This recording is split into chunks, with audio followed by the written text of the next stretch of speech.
All right, guys, Eric here out at the Bethlehem Golf Club. In today's video, we're talking about the secret to leading with your hips in the downswing. Now, a couple weeks ago, we did a video with Trevor Salzman down in Florida where we talked about the trick to leading with your hips in the downswing. If you haven't seen that video yet, we'll link it here at the end. But the trick to leading with your hips in the downswing that we talked about is all about learning how to slow your arms down so that you have time to win the race with your hips, right? We said, hey, when you're swinging, your arms are going roughly 30 miles an hour, but your body's only going like 5 miles an hour. So to give your body a chance to actually win that race, 5 miles an hour ain't gonna beat 30, right? Unless what? Unless you give it a head start. So we talked in that video about slowing the arms down, leading with the hips. We got a lot of positive response. Recently, a guy came in to do a lesson. He said, Eric, I get the concept. I appreciate that. It makes sense, but I need more like tactical, mechanical. How do I actually do this stuff? Which Trevor and I didn't talk so much about in that video. So in today's video, I want to talk about what you actually need to feel with your hips and your pelvis and your upper body to make sure you do lead with your hips when you start down. And the gentleman that came in for the lesson really couldn't believe how much better his downswing was when he put this in. And so I believe it'll help a lot of you as well. Here's basically the take home here. When you make your downswing, I want you to look at your left hip here for a second. I want you to feel like you're doing two things. Number one, your left hip is going down towards the ground and around, which is behind you. Your left hip goes down and around. Now, as I'm going down and around from the down the line camera, you should be able to see that that's making my hips open, right? You can see some butt cheeks from back here. My hips are opening as I go down and around, and I'll show you how to do that in a second. But as I go down and around, many players, when they do that, also go down and around with the upper body. And as you can see, if I have my whole body, let's say my hip and my shoulder, going down and around, what happens to the club shaft? It's way too far over the top. So the secret to leading with your hips is as you're going down and around with your left side of your pelvis, which I'll show you, you also have to go down and around with your right shoulder. Okay, so if you just stand up with me like this, I want you to feel your left hip go down and your right shoulder go down at the same time. Left hip down, right shoulder down, right? Left hip down, right shoulder down. So I'm feeling like my right shoulder is getting closer to my right hip, and my left hip is going down. That's effectively what I'm feeling here in early transition as I'm going around, which is towards the target, counterclockwise. When I get my shoulder to go down in combination with my hip, what happens to the club now? Is it still going over the top or is it swinging down from inside?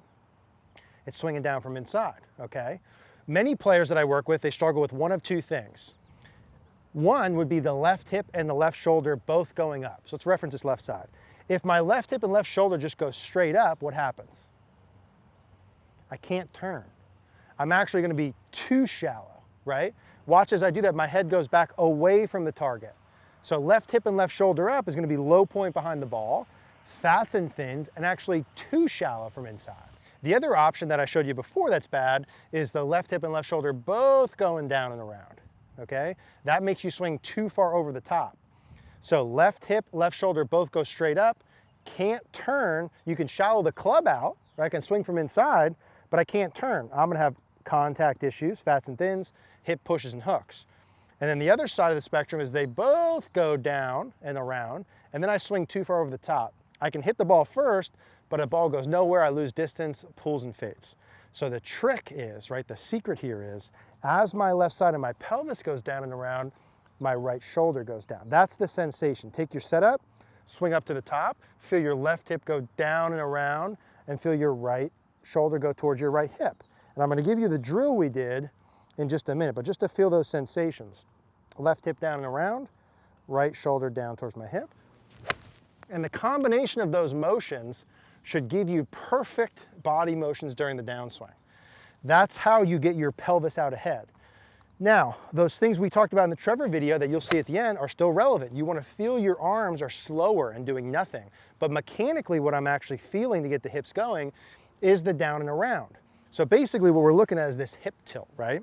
At my setup position, my knees are bent the same amount, so my hips are level. My knees are bent the same amount, so my hips are level. They're the same height. What happens during the backswing? During the backswing, my left knee bends, my right leg straightens. So now what? My left hip's lower than my right.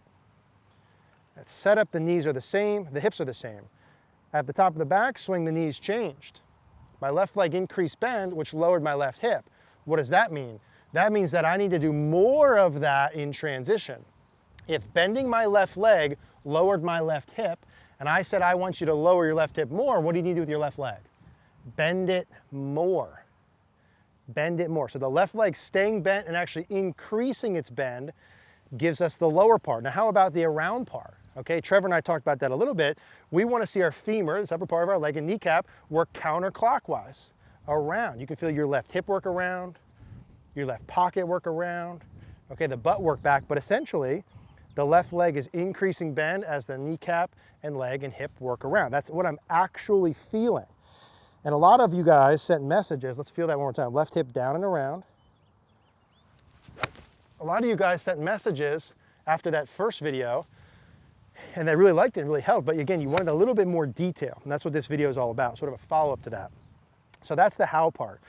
The left hip works down and around, the leg increases bend as it works around. My weight, obviously, as I'm doing that, is working towards my left heel. One more time. Now, as I'm doing that, from a drill perspective, the gentleman that came in to see me, what we started with, and I start a lot of people like this to feel this, is you take an alignment rod and just put it through your belt loops. At your setup, you can put kind of half on both sides or the majority of it over here to the left, so don't hit your hands. And what you want to feel is that setup, it's going to be relatively level. When I make my downswing, I want to take this stick and point it down towards the ground and around to the left. Now notice as I'm doing that, my arms and hands are working down towards the ball, right? But I'm not feeling like they are. They're coming down as a byproduct of my body motions opening. And that's how you lead with your hips. Specifically, the stick's got to go down and around. Okay, so this is where you start with. Stick goes down and around. You can feel the knee bend, right? The leg increasing bend if you'd like. And that's effectively where we started during our lesson. But if you're like the gentleman that I saw in the lesson video there, he didn't have his upper body matched to it, okay? He didn't know, hey, as this left hip goes down and around, his left shoulder was going with it. And what happens there? Where's my head go too far? Too far. Let's show from both sides. As I go, my head goes forward, right? The club also comes over the top. So he had to feel, and what I want you to feel, I threw a second alignment rod in. As the hip goes down and around, the right shoulder, so we've kind of put this all the way this way. The left hip goes down and around, the right shoulder goes down. Left hip down, right shoulder down. Left hip down and back, right shoulder down and forward. Left hip down and back, right shoulder down and forward. What we did is I put these in, okay, and he was doing these motions, and we did like 10 of them. I took this out, we grabbed his 7-iron back in. I said, okay, let's hit a ball at like 50% speed and show me the same feels. Left hip down and around, right shoulder down and forward. And he hit, and it was probably halfway better, 3/4 of the way better. So I put the sticks back in, we exaggerated that more, okay? Left hip down, right shoulder down. See me as I'm doing that, I'm doing the around part, I'm also turning. I turn from the hip going around and the shoulder going forward. Hip around, shoulder forward, right? We did about 5 more of those, put a ball back in and hit. And that's what I would want you to do as well. Left hip down and around, right shoulder down. That's how I can sync things up and make sure, because you probably tried this before, you're like, hey, I'm increasing my rotation, I'm leading with the hips, but now I'm swinging over the top, okay? Or you might be the other side of the spectrum that's like, hey, I'm getting all this going up and I'm getting too stuck and inside. You'd probably rather be the player, if you do this, you can at least swing from inside. If you get everything going, so you have to match those two pieces up. Of course, the better you have the pieces earlier in your swing, the easier this is going to be. But from a drill perspective, I would take those 2 alignment rods, put those in there, show me a couple of those motions and feels, and then replicate those same sensations. Feel the arms slower, like Trevor and I talked about. Feel that left hip working around. It's going to feel crazy and look normal. And that's what you're going for in the beginning. Slow arms. The shoulder goes down and forward. The left hip goes around. And the arms are gonna sling forward by themselves, right? You're not gonna have to think about that part nearly as much. So one more. The arms are slower, the hips down and around. Feel the left leg increasing its bend and around. Left hip down, right shoulder down. And that's when you do that correctly from face on. That's how you keep your head in the circle. That's how you rotate.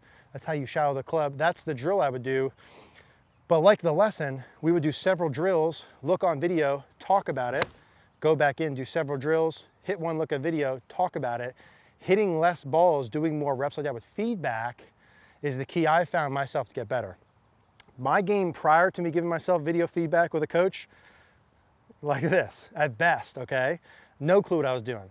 My game after using video feedback, knowing what to look for and getting a coach, has been more like this, right? You probably see it if you watch our video. So can't recommend that highly enough. You wanna work with us at cogornogolf.com? Awesome. Or just find a good coach to work with. Use video so you know what you're looking for. Come see me here. I'll be in Bethlehem, PA this summer giving some in-person lessons if you want. But again, just find someone to work with so you can create a plan. That's how the secret to how your hip rotation works. It's in the tilts of the hips, which is controlled by the bending of the knees. Hopefully that helps. If you have any questions, as always, leave us a comment down below. Appreciate you guys watching.